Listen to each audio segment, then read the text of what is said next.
வீட்லயே வளர்த்த ஒரு சேவல் இருந்தது. ஹஸ்பண்ட் 2 மந்த்தா இத கிளீன் பண்ணி கட் பண்ணிட்டு வந்துடுறேன்னு சொல்லிட்டே இருந்தாங்க. நானும் அமைதியாவே இருந்துட்டு இருந்தேன். ஹஸ்பண்டே நேத்துக்கு போயிட்டு கிளீன் பண்ணி எடுத்துட்டு வந்து குடுத்துட்டு சமைன்னு சொல்லிட்டு போயிட்டாங்க. கொஞ்சம் நெறையவே இருந்தது. இது அப்படியே செஞ்சா அவ்ளோ விரும்பி சாப்பிட மாட்டாங்க. சரி 2ஆ பிரிச்சுட்டு சிக்கன் தண்ணி குழம்புக்கும் கொஞ்சமா சிக்கன் சிந்தாமணியும் ரெடி பண்ணியிருந்தேன். சிக்கன் சிந்தாமணி செய்யறது ரொம்பவே ஈஸி. சிக்கன் சிந்தாமணிக்கு நீல வாக்குல வெங்காயத்த கட் பண்ணி வச்சுட்டேன். ஆனா குழம்புக்கு பார்த்தீங்கன்னா குட்டி குட்டியா நல்லா சாப்பர்ல போட்டு கட் பண்ணிக்கிட்டேன். ஒரு பக்கம் சிக்கன் சிந்தாமணியும் ஒரு பக்கம் சிக்கன் குழம்பும் 2மே ரெடி பண்ணிட்டு இருந்தேன். சிக்கன் சிந்தாமணிக்கு ஒரு பேன்ல ஆயில் சேர்த்து காஞ்ச மிளகாய் எல்லாமே விதை நீக்கி சேர்த்துக்கிட்டேன். நம்ம நீலவாக்கில் கட் பண்ணி வச்சிருந்த வெங்காயத்தையும் சேர்த்து தேவையான உப்பு சேர்த்துக்கலாம். இது நாட்டுக்கோழி கறின்றதுனால வேகுமோ வேகாதுன்னு சொல்லிட்டு நான் இதுக்கு மட்டும் வேக வச்சு சேர்த்துக்கிட்டேன்.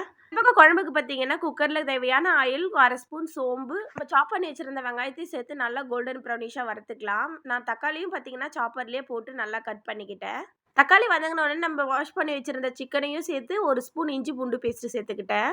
செஞ்ச சிக்கன் குழம்புல மசாலா நான் எதுவுமே சேர்க்கவே இல்லை. சோம்பு மட்டும் தான் சேர்த்துருந்தேன். இப்போ சிக்கன் சிந்தாமணி ஒரு சிட்டிக்கு மஞ்சத்தூள் மட்டும் சேர்த்துருக்கேன். கறிவேப்பிலை கொத்தமல்லி போட்டு இறக்குனா சிக்கன் சிந்தாமணியும் ரெடி ஆகிடும். நமக்கு பார்த்தீங்கன்னா 2 ஸ்பூன் போல் குழம்பு மிளகாய் தூள் சேர்த்து நல்லா மிக்ஸ் பண்ணி விட்டுட்டு நம்ம தண்ணி சேர்த்துக்கலாம்.